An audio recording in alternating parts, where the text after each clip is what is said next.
Have you realized that your career is actually a 40-year voyage? And if you're like me, well, you're probably only halfway through it. How then can you make the rest of your journey even more meaningful? We all change over time.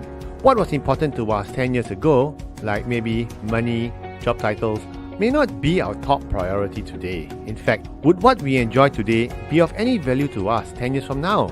So, are we chasing our current dreams at the expense of future goals? We need to review our past, reflect upon our present, and then create the future we want.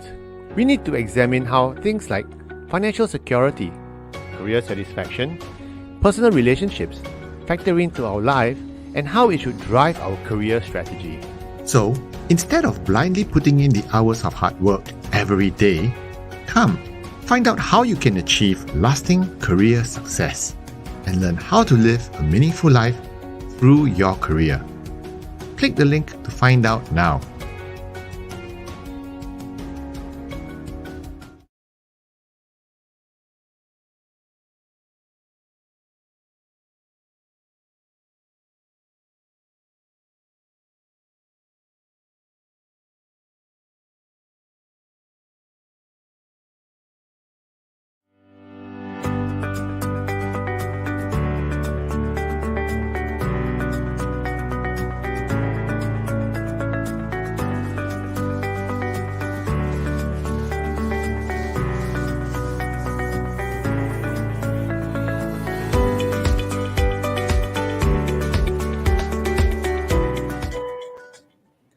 Good morning, everyone. Good morning, all our regular viewers and listeners who are tuning in. My name is Adrian, and I'm the CEO, founder of Career Agility International. And together with me, as always, is Yen, our co-founder and executive director. Hi, Yen. How are you doing this morning? I'm very happy to be here. It's almost the weekend. Yes. Almost the weekend. How was your off day yesterday? I understand you went out with your kids. I went out with my daughter, my youngest. We went shopping. We got some retail therapy in, and so I'm a happier person this morning. That's nice, man. It's always so important to recharge, and it's all about balance, right? You don't just do work all the time. And we've been having such a busy past 3 months that we've been coaching so many people and helping so many people improve their careers. So and the book it's too. good to recharge. Yeah, in the book too, Yeah, that And, kept us busy. Yeah, that's right. And it's been an exciting year. Lots of things have happened. And for those of you who just joined us, my name is Adrian, and I am the career strategist. And Yen is our super coach. And together we are Career Agility International. We are the team that helps individuals like yourself to achieve career success through career clarity. And once you understand what's important in your life, you're able to enjoy all the finer things that make life good for you. So exactly. That's what we do, and that's what we love doing. It's all about, I think, finding that happy spot where you have balance of everything. I think that's a fine act that we're doing here. It's just juggling all the aspects of life that we have to go through. So if we can help you with your career issues, then you have more time for the more important things. Yeah, like retail therapy. Like retail therapy. On a side note, I came across a term this week, and it's a term that's being bandied around largely by. Is it the one that starts with F? Gen Z. No, it's not. This is a nice, clean. This is a nice, clean. No, it was a very long word that you shared with us that started. Oh, not that big, huge word of the day. No, the word is soft. #soft life. And apparently it's going on now. There are a lot of people are talking about wanting to enjoy the soft life. And the soft life, I know it sounds like a detergent, but the soft life is like, the new conditioner, whatever it is. Soft life is an approach which some TikTokers and influencers are trying to push now. They're talking about how you should not work so hard and how you should enjoy. It's a bit like quiet quitting, but not. But putting your mental wellness and overall happiness first rather than the job. Nothing wrong with that. And I think we've been doing this all this time. It's called work-life balance, work-life harmonization, managing your work and your life, and making sure there are healthy boundaries. I think it's just a new label for something that's been around forever. Yeah, it's a new wineskin for old wine, right? So Right? but one thing that, as Wait, new usual, wineskin, new wine in old wineskin. Oh wait, oh, it's no, a new new wineskin. wineskin. Oh, Okay, you've not had it's your just, it's coffee just, yet. Okay. it's just change. Okay, I'm gonna have a sip now. It's just changing the labels. Yes, I got you. Yeah. But what's Yes.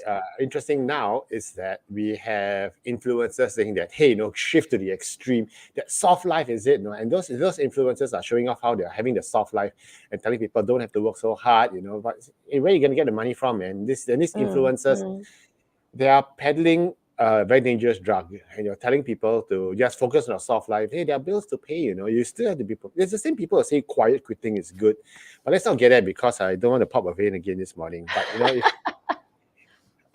I belong to the old school, as do Okay. you. This Okay, is about my working yeah. hard, right? I hear About you. working hard and Your work. balance. It's about the work ethic and all that, right? I get Yeah. that. But I'm also a big fan of making your own decisions and not Mm, believing everything you hear, not believing everything you read. So if these people are going out and saying what they need to say and they have a following, then good for them. It's up to the followers to yeah. adopt the same posture, or for the followers to just figure out what works for them. And if you want to just follow the trend, then you're just relinquishing all control.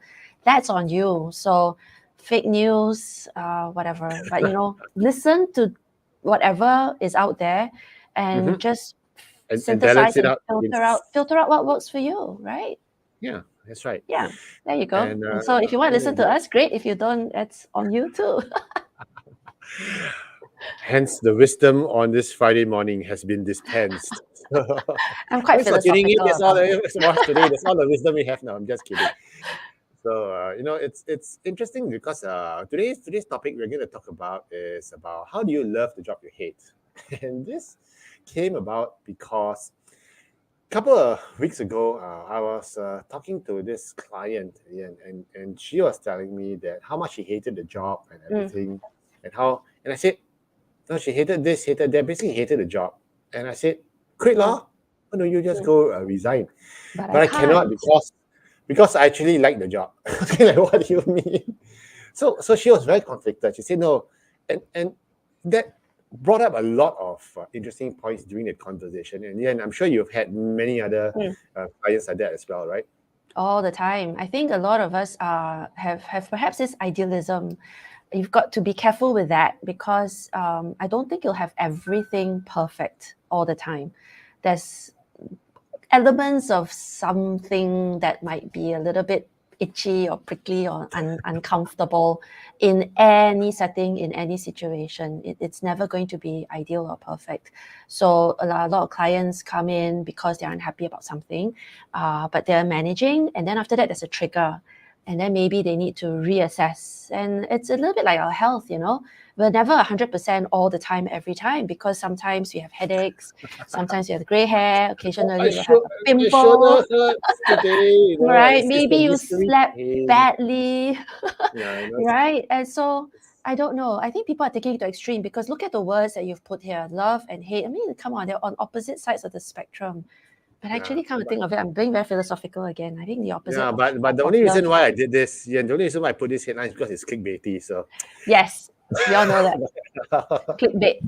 clickbait, yeah, I think these two, the two elements of love and hate, are in fact very conjoined. I think the real enemy here is apathy, if anything else. wow, and you're so deep on this Friday morning. Come on, I only had my first cup of Coffee's coffee. working. Cannot. Can we keep it simple? My little tiny squirrel brain No, can't actually, I think your brain's working faster compound. than mine this morning. Okay.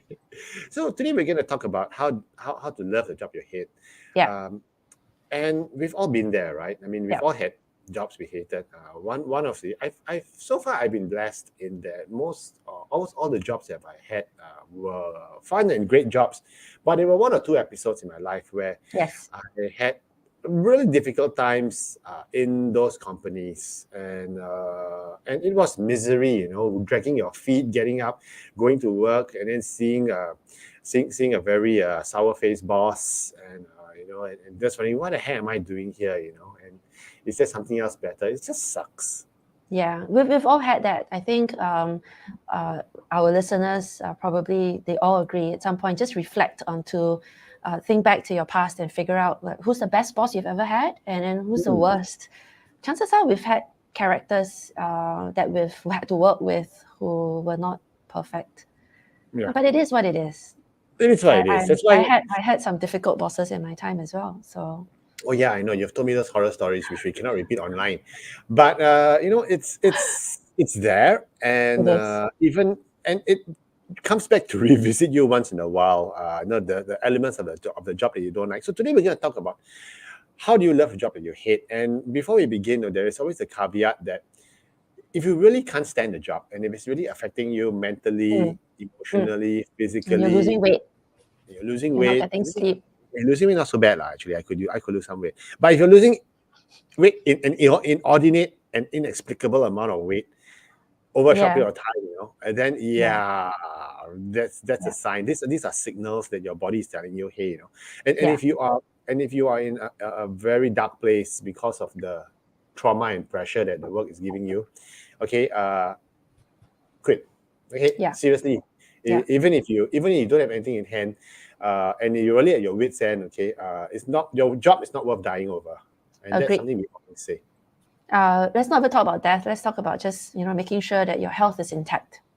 Yeah, that's very important, okay, because you always have to remember that you have other stakeholders in your life, your family, your kids, your parents, siblings, the people around you, okay, you have accountability to them as well. And if you are broken, okay, you're no use to anyone.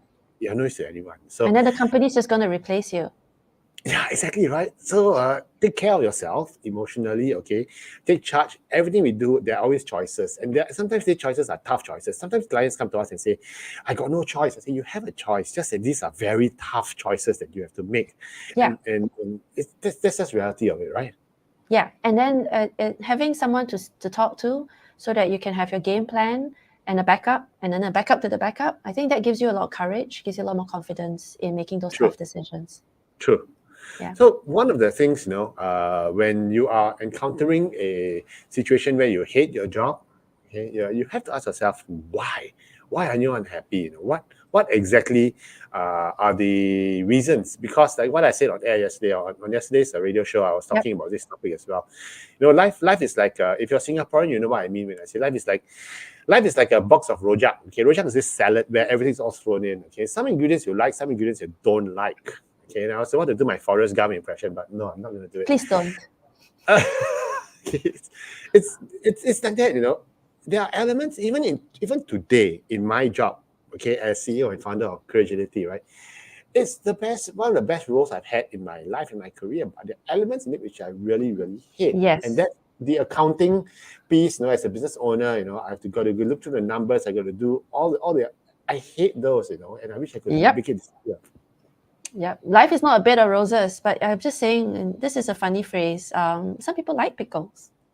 Some people like pickles, and I guess it's also the percentage of pickles that's in your on your dish. I mean, it's like some people don't like bean sprouts, but if you're just ordering a dish that's like 80% bean sprouts, then it's like, can I have something else, right? Yeah. So what you're trying to say is figure out what exactly you do not like. Don't just say I hate my job. There's something else going on. And with a lot of our clients, after having a deeper conversation and peeling back the layers and filtering out all the noise, you realize that actually the individual gravitated to the jobs, and all of you, I'm sure as well, you gravitate to the jobs because you like the job. Maybe something else is bugging you. Perhaps it's just a toxic element in the company. Maybe they don't have infrastructure. Maybe their decision making is just bad. Maybe their leadership style is a little bit uncertain. Maybe there's a lot more opacity. There's no transparency. So figure out what it is, and then try and figure out how to manage it. In fact, let me tell everyone here a story. Long before agent. So anyway, we case study, true life case studies, which we have lots of true life case studies also we presented in our book, The Great Career Paradox, out at all good bookshops or at Amazon.com. Okay, you can download the e-book Kindle version as well. We have lots of good, interesting career stories in here, real life ones. The names and identities have been changed, of course. Okay, have a good read about Sometimes their genders have been changed as well because we need to protect people's identities. Yes. So so one of the incidences that happened quite recently, I was coaching this particular client, and he said, I have been in this particular industry for 22 years, and I hate it, and I want to switch industries. And what can I do to do a mid-career pivot, mid-career switch? And I said, actually, if you've been doing pretty well in this industry, I said, no, I really am very, very sick and tired of it. And when we dug deeper, okay, as we were going into our coaching sessions, and I was peeling away the layers of the onion, as you always say, okay, and why onions? Because when you peel each layer, you cry. Oh no, okay. So as we were peeling away the onion layers, okay, and I asked him, is it really the industry that you hate?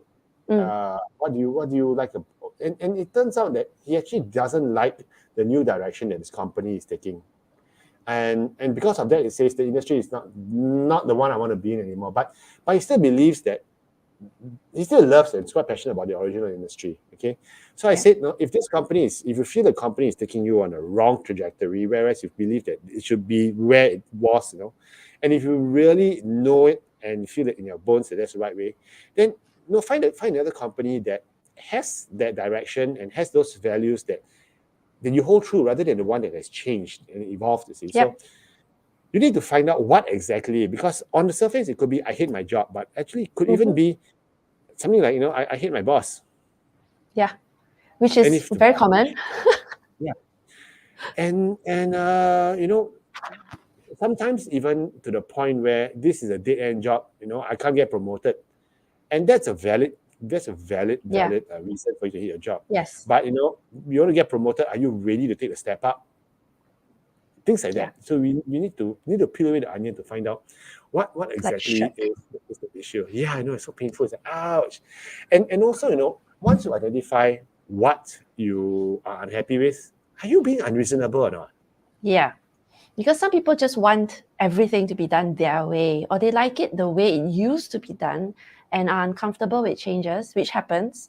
I think a lot of us had a happy moment with a team, and then suddenly the team changes, there's a new leader, someone gets promoted, and the team is not the same anymore. And then you're kind of disgruntled because you liked it the way it was. Change is uncomfortable. So maybe sometimes you need to embrace that change. Sometimes it's something else. Exactly, right. It's like, they miss the way they were long ago. But what is also interesting is that some of these things, like today, newspapers, they released a new set of data yesterday, actually. And it showed that the younger generation, 18 to 35 of today, would not consider a job. Almost half of them would not consider a job unless they allowed work from home. And nothing wrong with that. Yeah, but this would not happen before COVID, right? But now after COVID, it's changed. Yeah. And to the point where if I can't work from home 80% of the time or 100% of the time, I don't want that job. Then the question once again depends on what job you're doing. Is it reasonable? You see, so back to the point, is what you're unhappy with reasonable? And if you feel it is reasonable and someone else can offer that, then by all means go, But if I'm going to complain, why is there no massage chair in my office? I hate about this job, It's like, what? There's no specific brand of coffee machine that I get, that might not be too reasonable, right? So, I find that when I hear you talk about young people and what they demand these days, I'm listening to you going, hang on, but when we were headhunting, and this is many years back as well, one of my pet peeves were candidates who said, what's the location of the company? Because anything more than a 10-minute commute, they don't want. And so that's actually not very different from someone who says, I want 4 days of work from home. You know what I mean? Right? Again, it's to each his own. I mean, as to all our clients and our listeners, if it's important to you, right? List down the things that are important. List down the things that are important to you, and then find an organization or find a leader, find an environment that fulfills the important ones, because you can't have everything. I cannot imagine saying, oh, I want a big pantry, then I want it to be like, two doors away from my home so that I can walk to work, or there is sheltered walkway from train to the building, of premium toilet paper, of premium toilet paper. foosball table and a nap capsule, something that I can sleep in. But one thing is interesting, if you do have a particular requirement which you do not want to budge, and even if everyone else thinks it's unreasonable, but you think it's reasonable and you need it, then Stay the stick to your course. guns. Yeah, stick to your Yes. course, stick to the Yeah, guns. of Like course. for instance, if I need to spend the morning out to take my kids out to school, or to take my an elderly parent or whatever it is, Yep. out for their medical or what, then it's not negotiable. Then you work around that. But you have to be Right. realistic. If you want to have 2 mornings off a month, off a week, okay, for instance, Yep. then you either work extra hard or you take a pay cut or whatever it is you negotiate. Yeah. Right? So Yeah. if you're unhappy with your situation, are you being unreasonable? If you Yes. think you're being reasonable, then you can always see if it can be fixed. Can you negotiate it out? Yeah. So what I think a lot of our clients or some of the people we've spoken with, right, they're just asking a very point blank question. I need a good job. Hang on. What do you mean by good? Right? Or I need a better job. What do you mean by better? I need a nice company. What do you mean by nice? So it's important to filter the layers and start to prioritize things that are more important and be specific about it. In fact, I like what one of our listeners here has highlighted. He says, Randy, good morning. Thanks for tuning in. Insist on an honest dialogue with your bosses, and it removes 90%, 95% of fear. Absolutely agree. And if you're unable to have an honest dialogue, maybe you're in the wrong place. I love that, Randy. Really. And that's so true, because we're all grown-ups. And instead of just resigning or quitting with no job in hand or whatever it is, right? Just have that discussion. And honestly, you as a manager, and if you have team members you're seeing who are starting to show signs of being unhappy, okay, and one of the signs of being unhappy at the job is taking MCs. Lots of them unexplainable. Either MCs, that or a very clean desk. very clean desk, or maybe they left their CV on the photostating machine by accident. Yeah. Like, signs your staff are going to leave. Okay, you should have that conversation with them as well. No? Don't Yes. let them run out, and it's such a waste of talent. So thanks, Randy. Yeah. That's an excellent point. Thanks for sharing. Yeah. And it's an adult world. Let's have adult conversations, right? So Yep. I think that good one. And the second thing is, sometimes if some people come to us and they say that, no, this is a brainless job, it's a meaningless job. I don't find any meaning in it. Have you had people come up to you like that before, Ian? I think that sometimes they've lost their mojo. It's really not about the lack of meaning. Sometimes they just need a break. Or bored, fatigued. or- Maybe they're just fatigued by doing it. Yeah, or as human beings, we need to be challenged, even though we don't like being challenged. But once you overcome and you grow and you progress, and you feel a huge sense of satisfaction from that. So yeah, yes, all the time people need to they come with a certain sense of this dissatisfaction, but we have to figure out what it is. Yeah, and interestingly, just to highlight something, which one? By the way, our viewers, please tune in. This comments like this, okay, it's lovely. Jason says that almost half the candidates I came across these days are asking for work from home or hybrid.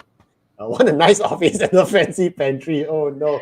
Nice meaning it's clean, and it's near amenities, right? Nice office, no, must have those designer ergonomic chairs and tables that can go up and down. But and hence Jason has a very good point, because I was Yes. talking to some SME, small medium enterprise owners just the other day, and they're saying that we are having so much difficulty attracting technology talents, tech talents, because they're coming in and we're fighting against the Microsofts and the Googles for these guys, and they're coming in and see our pantry, 3-in-1 coffee, it's like instant noodles. No. It's like, cannot make it, right? Versus I those guys. hope you told them that if the candidates are only interested in such things, they're not the candidates you want.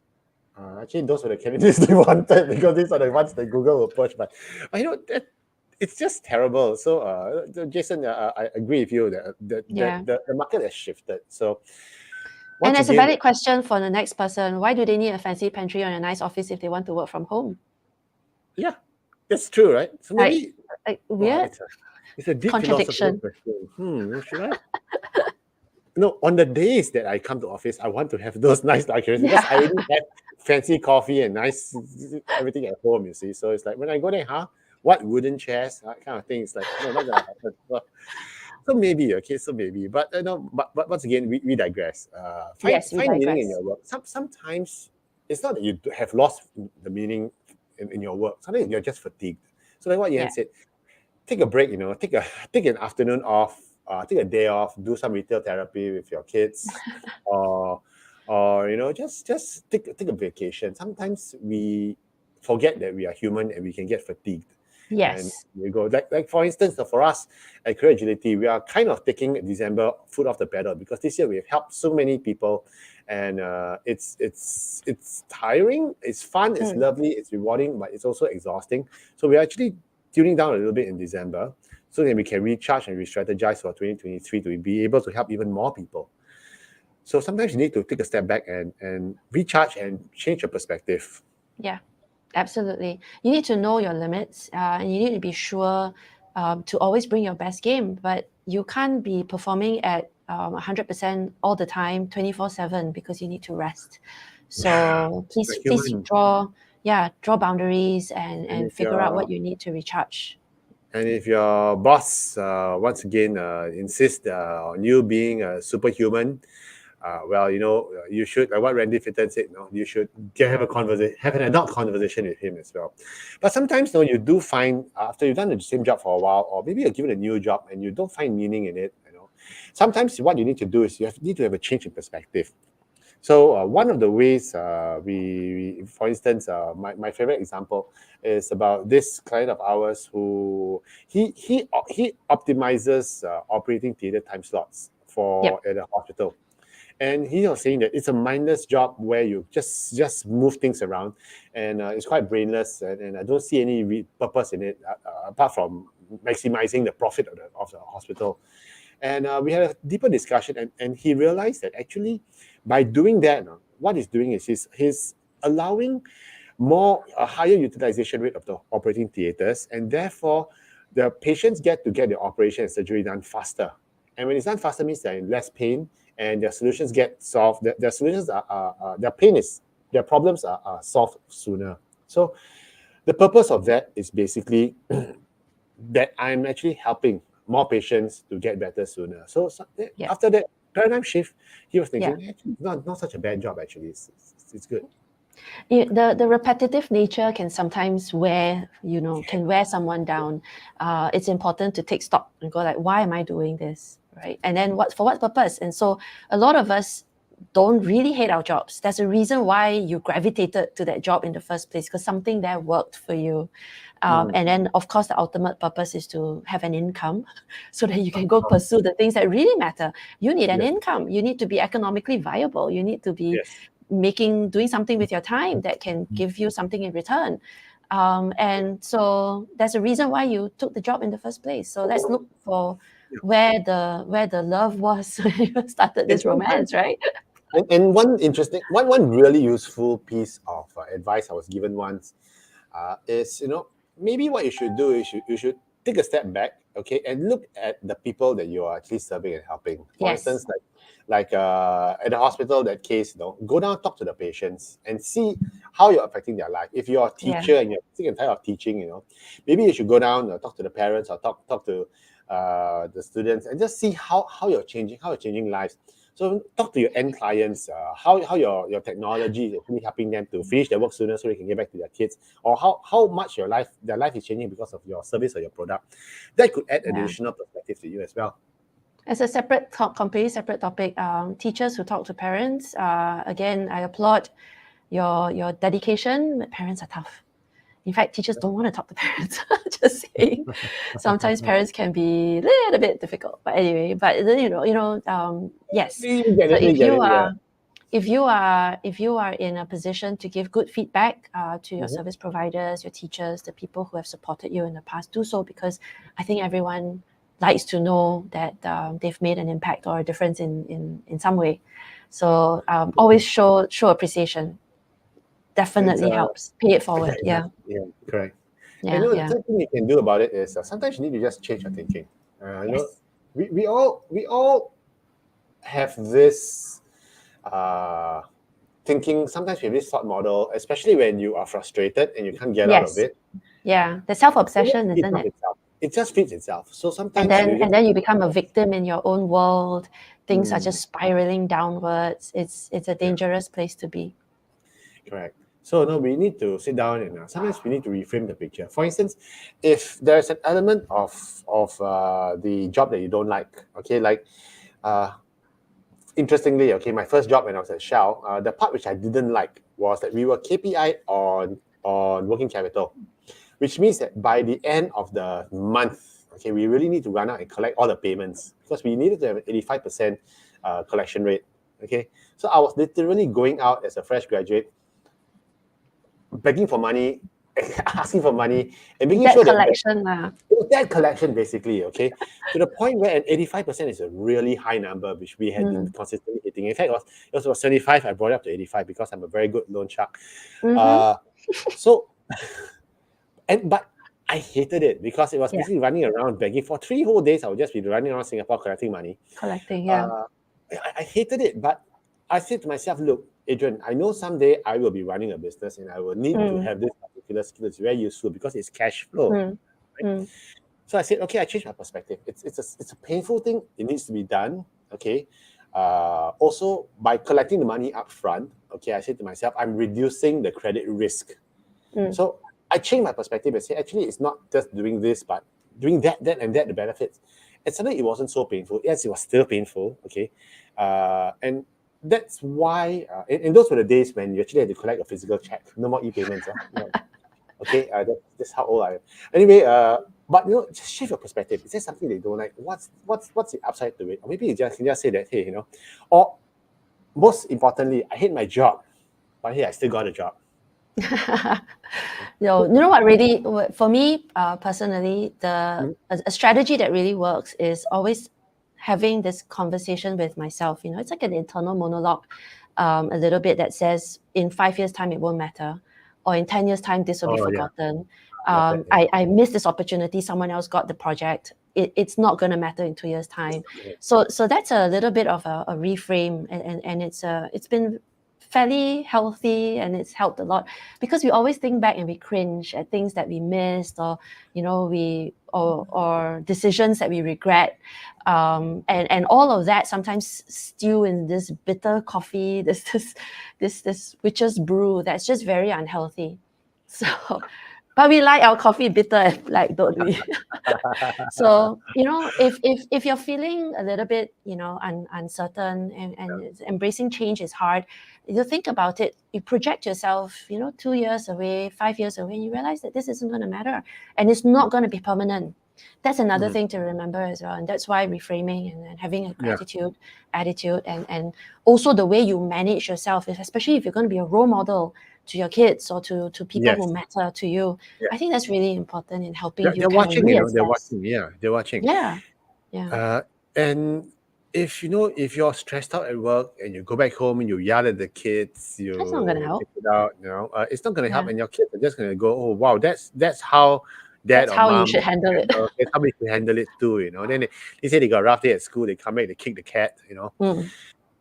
So the kids are always watching. And once again, talking about reframing the picture, maybe this is a moment where you're learning to be more resilient. Okay, learning how to cope. Don't quit. We always say don't quit your job. Don't consider quitting your job as your first option.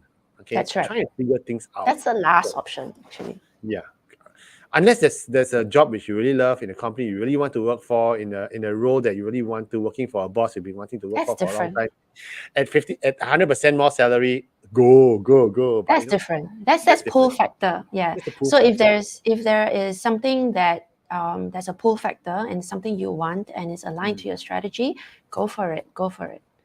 That's not quitting. That's more like resigning to move on. It's a progressing. It's a progression. That's a bump up. So I think that's exactly really important. That's okay.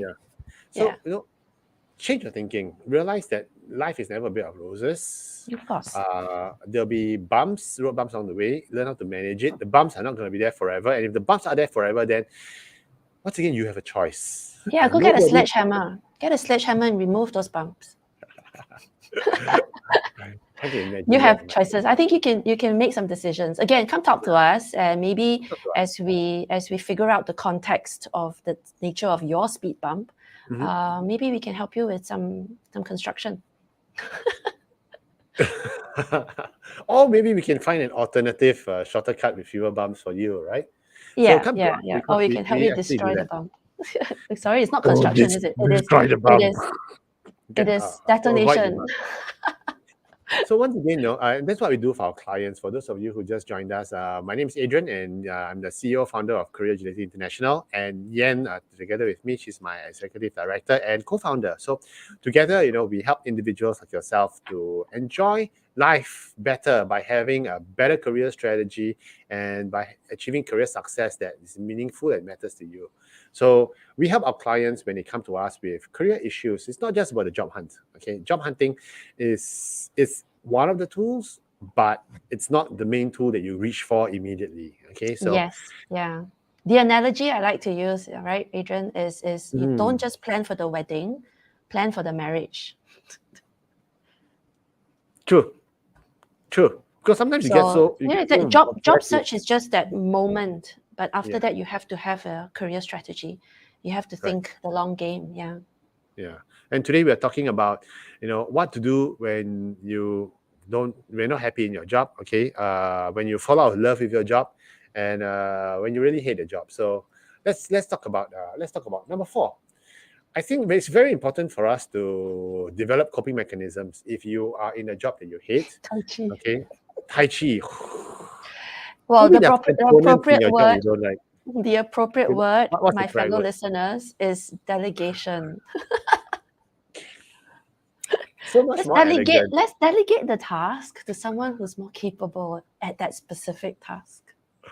I know, right? And sometimes you're not the best person for it, honestly. Yeah. Okay, so you're not the best person for it. And what you can do is that you can just tell your bosses, say, look, I'm not the best person. Like in one of my previous jobs, okay, I was doing business development, but out of the 5 days a week which I was at work, 2 days was spent by decree by the powers that be that I needed to perfect my sales forecasting methods Yep. rather than focus on sales. Okay. Yep. So for 2 days a week, I was actually looking at spreadsheets, trying to anticipate what 2 quarters ahead the sales would be. Okay, where is it going to come from? It's ridiculous. Why am I doing that for? I said to my boss, I would rather be out there generating the sales, but I said, no, you have to increase mindless. Okay, and that's why I quit the job anyway. But during that period, I was telling my boss, this is not what I tried to get someone else to do it, and by and large, I was successful in delegating a piece of that back to finance. But ultimately, it's going to wear you down. Yeah, for me it's similar, but not too bad because in the work that I was doing in the headhunting world, most of the time is spent going out there to talk to employers, to look for vacancies, and then the rest of the time to talk to candidates, to look and try and find a match, right? But we also spend quite a bit of time, easily 20% of that time, reporting, writing reports, just lots and lots and lots of reports, and also doing this doing administration, because there's a system. You have to enter the system, and you have to, Oh. and then every week there's the forecasting meeting that you have to do. I figured out a way to reduce the amount of time spent on the system by being really good at it. Oh, So wow. Okay. then in terms of admin and systems, right, after a while you just have a method for it, and then it becomes painless, less painful. So it's kind of like developing a muscle that it's painful at the start, but after a while it just happens. It's like building stamina, if anything. So yeah, and I found that to be a very happy balance. And Michelle, one of our viewers, just mentioned that delegating could be seen as a not taking up ownership by some bosses. That's true, but some other bosses actually like you to delegate because it shows leadership Yes. initiative. So you're right, Michelle. Sometimes it's going to depend on what the boss's approach is.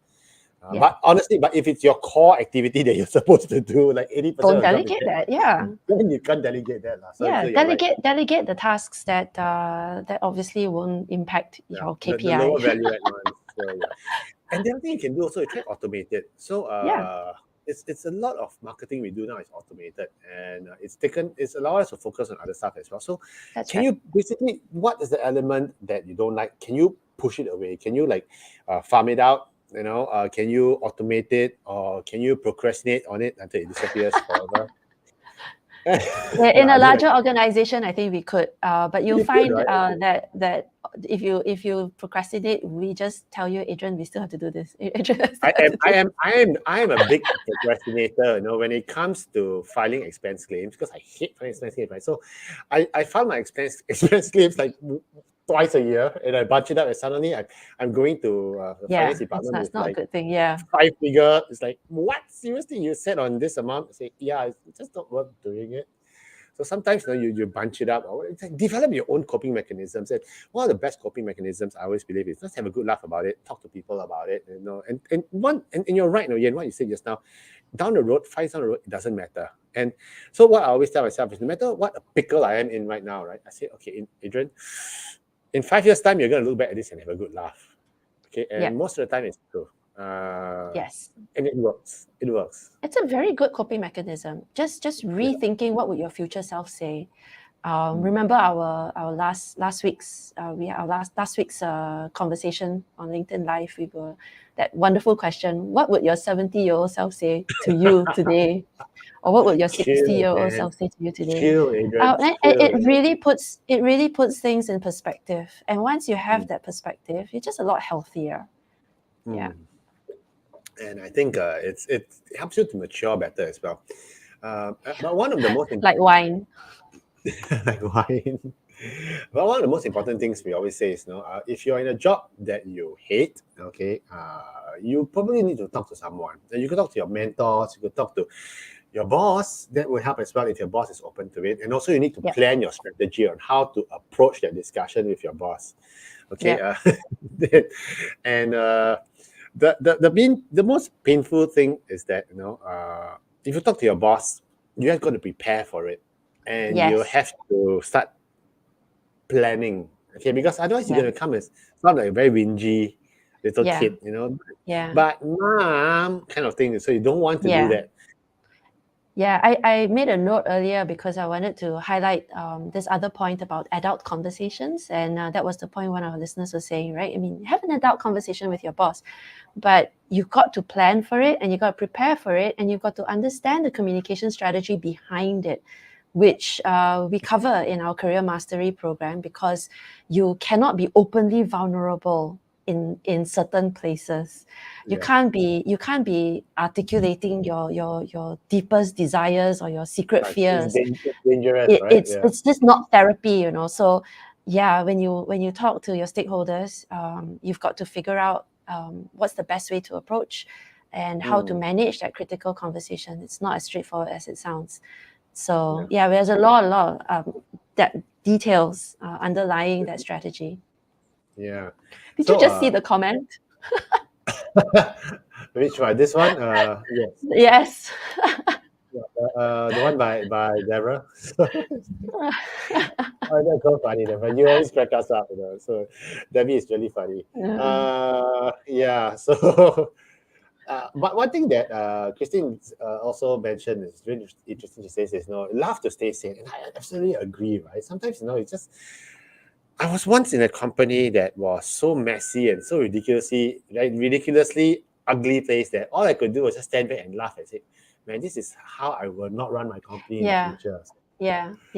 It's so ridiculous, right? That it seems that humor is the only response All you that would can help do you is make some laugh. sense out of it. Yeah. Yeah. Talk It's to so the sad, it's expert. funny.